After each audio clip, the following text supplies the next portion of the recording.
Assalamualaikum warahmatullahi wabarakatuh. Bila kita menyadari betapa Ramadan itu ternyata sudah menjelang akhir, artinya sebentar lagi kita akan memasuki bulan Syawal 1443 Hijriah. Dan kalau kita pikirkan dan kita coba renungi betapa rasanya Ramadan itu begitu terasa sebentar saja. Rasanya 1 bulan adalah waktu yang pendek rasanya. Dan Ramadan segera akan meninggalkan kita. Maka bila ada rasa kesedihan di hati kita karena ditinggalkan oleh Ramadan, sungguhnya itu adalah bagian bagaimana kita memahami agama dan meresapi ajaran agama yang kita jalani dengan sebaik-baiknya. Dan ketika kita sudah dekat dengan Ramadan, sudah akrab dengan Ramadan, kita lalu berpisah dengannya, tentu satu hal yang menyedihkan buat kita. Namun demikian juga dengan Ramadan.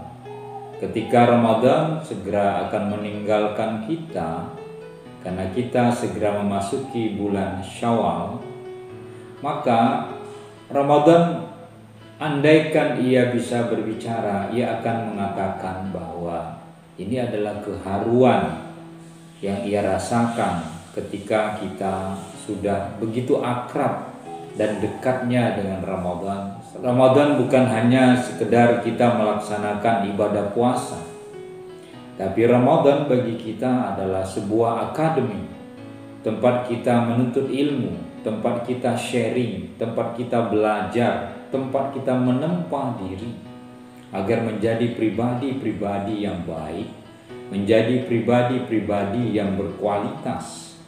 Lalu Ramadan menjadikan kita menjadi pribadi tersebut bila kita menjalani, mengikuti akademi Ramadan itu dengan sebaik-baiknya. Nah, pada kesempatan ini saya ingin jelaskan pesan Ramadan yang mengharukan buat kita. Apa pesan Ramadan yang mengharukan itu? Karena ia akan sayonara, ia akan goodbye dengan kita. Yang pertama adalah Ramadan berpesan kepada kita agar kita tetap membiasakan melaksanakan ibadah puasa. Di bulan Ramadan kita melaksanakan ibadah puasa wajib selama sebulan. Bukan berarti di luar Ramadan tidak ada puasa. Kita masih bisa melakukan puasa sunnah. Di Syawal ada puasa Syawal yang 6 hari yang bisa kita lakukan di hari kedua sudah kita mulai. Karena hari pertama kita harus iftar. Dan selama 6 hari itu dipersilahkan selama di bulan Syawal kita melaksanakan bisa hari kedua berturut-turut sampai hari ke-7 ya. Atau kita mengambil sehari berbuka, sehari puasa.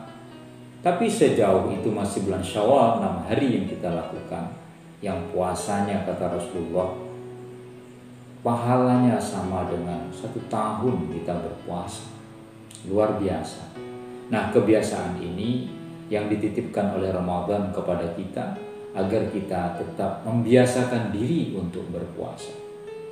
Apa yang kita lakukan tersebut bukan tanpa dasar. Dalam sebuah hadisnya Rasulullah menyebutkan, "Man kana min ahlis siyam du'aya min babir rayyan." Kata Rasulullah, barang siapa yang ia adalah ahli puasa, maka ia akan dipanggil masuk surga melalui pintu Rayyan. Hadis ini hadis muttafaqun alaih yang derajatnya tentu tinggi. Karena itu maka kita ketika sudah belajar di Akademi Ramadan selama sebulan, puasa setiap hari, maka di luar Ramadan tidak harus setiap hari. Bahkan kita puasa sehari berbuka seperti puasa Daud, atau kita puasa dalam seminggu 2 kali puasa Senin dan Kamis selain puasa Syawal tadi, itu sudah baik kita lakukan. Kenapa? Karena pesan Ramadan yang pertama, biasakanlah melaksanakan ibadah puasa. Yang kedua, biasakanlah meramaikan masjid. Di bulan Ramadan, masjid-masjid tumpah ruah, penuh oleh jamaah. Tidak hanya sholat Isya, tarawih, witir, sholat subuh juga ramai. Walaupun untuk kasus Indonesia, masjidnya kalau sudah jelang akhir Ramadan mulai sepi dengan berbagai macam argumen. Ya. Ada yang mengatakan sepinya masjid jelang akhir Ramadan karena sudah pada mudik gitu kan. Walaupun sebenarnya yang terjadi mestinya harus lebih ramai. Kalau di luar negeri kita lihat di Timur Tengah, kebiasaan orang Arab itu kalau akhir Ramadan 20 ke atas, masjid itu justru ramai dan jamaahnya tumpah ruah. Kenapa? Karena mereka ramaikan masjid dengan berharap mendapatkan Lailatul Qadar. Kemudian mereka meramaikan masjid dengan i'tikaf di masjid di hari-hari akhir Ramadan tersebut. Nah, pesan Ramadan yang kedua ini untuk meramaikan masjid, mari kita biasakan. Kalau di Ramadan masjid itu ramai, penuh sesak, apalagi di awal-awal, mari di bulan Syawal kita biasakan ini juga terjadi. Bahwa keramaian masjid bisa kita ciptakan dengan meriah kegiatan keagamaannya, dengan sholat berjamaah di masjid masing-masing di mana kita tinggal. Karena dengan memakmurkan masjid itu sesungguhnya kita sudah mengambil pelajaran di Akademi Ramadan bahwa masjid ramai saat orang melaksanakan ritual ibadah, bukan hanya sholat tarawih, bukan hanya i'tikaf, tapi juga tadarus dan kegiatan-kegiatan keagamaan lain seperti kajian Islam dan segala macam. Maka kalau rumah kita dekat tapi terasa jauh dari masjid, nah ini mari kita hampiri dan datangi masjid itu. Maka walaupun rumah kita kadang dekat tapi terasa jauh, mari kita rubah mindset kita itu. Dekat rumah kita kepada masjid, maka hati kita juga dekat. Kalau sendal kita hilang di masjid, itu biasa. Artinya kita biasa ke masjid. Tapi kalau sendal kita nggak pernah mampir ke masjid, nggak pernah ada di jajaran sendal yang ada di masjid, artinya kita nggak pernah ke masjid. Pesan yang kedua ini semoga bisa kita lanjutkan, pesan Ramadan untuk senantiasa meramaikan masjid. Yang ketiga, biasakan membaca Al-Quran. Kebiasaan membaca Al-Quran adalah kebiasaan yang banyak kita lakukan di bulan Ramadan. Biasanya kita punya kebiasaan one day one juz, sehingga 30 Ramadan itu kita khatam 30 juz Al-Quran. Kebiasaan ini bisa kita lakukan di bulan Syawal. Kenapa tidak? Satu hari kita baca 1 juz, 30 hari Syawal kita khatam 30 juz. Bukankah Al-Quran yang diturunkan oleh Allah kepada Nabi untuk kita semua ini, rahmat bagi kita semua ini, adalah untuk dibaca, dipelajari, dipahami, dan diamalkan dalam kehidupan kita. Karena Al-Quran itu adalah hudan linnas. Membaca, memahami, dan mengamalkan itu tentu sangat baik untuk kita lakukan. Bahkan satu huruf dalam Al-Quran yang kita baca itu ada 10 kali kebaikan. Berapa huruf yang kita baca dalam sehari? Kalikan 10, segitulah kebaikan yang kita dapatkan dalam membaca Al-Quran. Dalam Al-Quran disebutkan oleh Allah, Atlu ma uhiya ilaika minal kitab.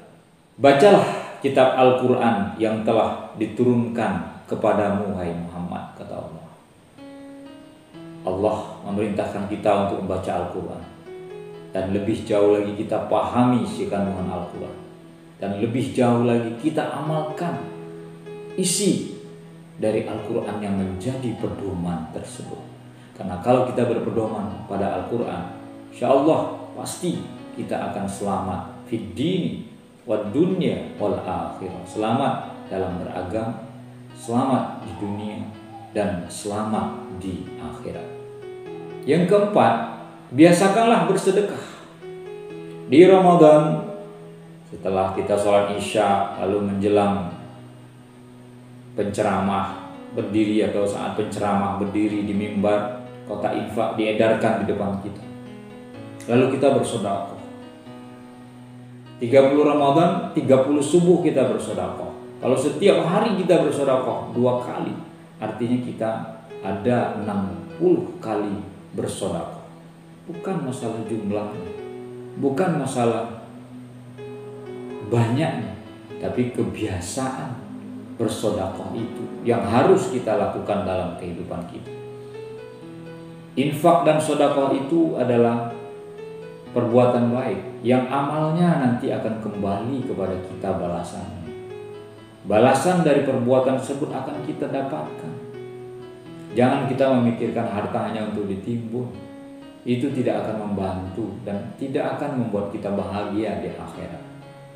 Perlu kita pahami bahwa harta itu kalau dia dimakan, makan enak seperti apapun, dia hanya akan menjadi kotoran. Sebaliknya, kalau kita tinggalkan dengan tumpukan harta untuk anak-anak kita, turunan kita, dia hanya akan menjadi rebutan.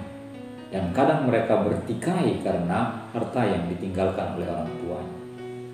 Tetapi bila sebagiannya kita gunakan untuk sedekah jariyah, maka pahalanya senantiasa akan mengalir kepada kita walaupun kita sudah meninggalkan dunia ini. Inilah yang dimaksud oleh Rasulullah. Idza mata ibnu Adam inqata'a amaluhu illa min thalathin, shadaqatin jariyatin. Apabila anak Adam itu meninggal, putus segala amalannya, melainkan 3 hal. Salah satunya adalah sedekah jariyah, sedekah yang mengalir senantiasa, pahalanya kepada orang yang bersedekah itu. Apalagi orang yang punya tanah lalu diwakafkan, digunakan untuk bangunan masjid, panti asuhan, atau tempat sosial, digunakan untuk kegiatan keagamaan, itu akan mengalirkan pahala. Tetapi bila dititipkan pada anak, ternyata anak tidak amanah lalu digunakan hanya untuk tempat senang-senang mereka, apalagi digunakan untuk tempat maksiat, maka orang tuanya tidak akan mendapatkan apa-apa atas harta yang ditinggalkan tersebut, tapi hanya akan mendapatkan penyesalan karena dia tidak diberkahi, karena dia tidak terbantu dengan harta yang banyak yang ia tinggalkan. Harta, fasilitas, sarana yang bisa kita gunakan. Tapi kalau kita menggunakan dengan baik, dia menjadi amal bagi kita. Kita bisa sedekah, kita bisa berkurban, kita bisa naik haji dengan harta yang kita miliki. Tapi sebaliknya, harta juga bisa menjadi masalah bagi kita kelak bila harta itu ditinggalkan kepada anak-anak kita, lalu anak-anak kita tidak menggunakan dengan baik, yang terjadi kemudian hanya akan menjadi pertikaian antara mereka karena merebut harta, menjadikan harta itu rebutan di antara mereka. Karena itulah ketika kita berinfak, sebagian harta kita lakukanlah dengan ikhlas, tulus, hanya lillahi ta'ala, mengharap ridho Allah ta'ala. Karena dalam Al-Quran disebutkan walladzina yunfiquna amwalahum ria'an nas, dan orang-orang yang menafkahkan hartanya itu karena riya kepada manusia. Dia riya, dia hanya pengen pamer. Maka kita diajarkan ketika kita bersedekah, jangan tujuannya pamer, jangan tujuannya untuk membangga-banggakan diri kita dengan harta kita. Itu saya yang bangun loh, itu saya yang bantu loh, itu semua dari saya, sehingga namanya harus disebut-sebut. Jangan karena hanya ingin dipuji orang lalu kita riya melakukan. Tangan kanan memberi, tangan kiri tidak tahu. Sebaiknya begitu. Kenapa? Karena orang-orang yang menafkahkan harta itu dengan riya, berarti tujuannya itu baik untuk bersedekah, tapi caranya yang tidak baik, yaitu dengan pamer, memperlihatkan kepada orang bahwa ia telah bersedekah atau berinfak. Ini pesan Ramadan yang keempat. Lalu yang terakhir, Ramadan berpesan kepada kita, biasakanlah qiyamul lail, mendirikan malam. Maksudnya apa? Di malam hari kita tidak gunakan hanya untuk tidur. Di sepertiga malam kita bangun, biasakan sholat tahajud. Bila Ramadan kita sholat tarawih dan witir, maka di luar Ramadan kita masih bisa melaksanakan sholat tahajud. Kita masih bisa melaksanakan sholat sunat yang lainnya. Kita bisa melaksanakan sholat sunnah, kita bisa melakukan amal-amalan sunnah yang kita lakukan di luar di bulan Ramadan.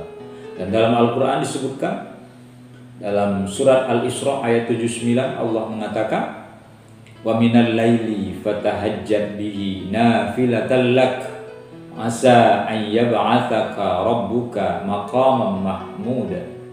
Kata Allah, dan pada sebagian malam hari sholat tahajudlah kamu sebagai suatu ibadah tambahan bagimu. Mudah-mudahan Tuhanmu mengangkat ke tempat yang terpuji. Ini perintah Allah, bahwa kita di sebagian malam kita gunakan untuk ibadah. Sebagian, bukan seluruh malam. Kita tentu malam itu bagi kita butuh untuk istirahat, karena seharian kita bekerja. Tapi dalam istirahat itu kita ambil sebagian waktunya di sepertiga malam itu untuk melaksanakan sholat tahajud sebagai ibadah tambahan buat kita. Karena di saat orang tidur kita ibadah, insya Allah jaringan ke Allah itu sepi, orang semuanya tidur, kita berdoa memohon, maka Allah akan kabulkan permintaan kita. Saat orang nyenyak tidurnya, kita malah ibadah. Tuh ibadah yang kita lakukan dengan sholat tahajud itu kan tidak lama, paling berapa menit, 5 menit, paling lama 10 menit, dah selesai. Habis itu kita lanjut istirahat kita, tidak ada masalah. Tapi kalau kita misalnya kita ambil waktu satu malam, kalau tahajud itu kita sholat 5 menit, habis itu kita baca Al-Quran 15 menit, lalu kita berdoa 5 menit, paling kita hanya makan waktu 25 menit, sudah cukup untuk ibadah. Tapi mari kita biasakan pesan Ramadan yang kelima ini, biasakan mendirikan sholat malam. Harapan kita ketika Ramadan berpesan kepada kita pada 5 hal ini, semoga ajaran, pendidikan, gemblengan yang kita dapatkan selama 1 bulan Ramadan itu bisa kita terapkan dalam kehidupan kita selanjutnya. Pendidikan Akademi Ramadan yang kita dapatkan selama 1 bulan itu kita tingkatkan di bulan Syawal. Makanya Syawal itu bahasa Arab yang artinya adalah meningkat atau peningkatan, bulan peningkatan. Artinya setelah Ramadan amal ibadah kita bukannya turun, tapi lebih meningkat karena kita sudah digembleng, kita sudah belajar dengan baik, kita sudah berada di Akademi Ramadan. Dan di akademi inilah kita banyak mendapatkan hal, sehingga sangat wajar Ramadan berpesan kepada kita, biasakan puasa, biasakan ramaikan masjid, biasakan tadarus Al-Quran, biasakan bersedekah dan berinfak, dan biasakan mendirikan qiyamul lail. Semoga apa yang kita lakukan diridhai oleh Allah. Semoga Allah memberikan kesehatan kepada kita, dan yang pasti kita berdoa semoga bisa ketemu lagi di Ramadan yang akan datang di 1443 Hijriah. Kurang lebih mohon maaf. Assalamualaikum warahmatullahi wabarakatuh.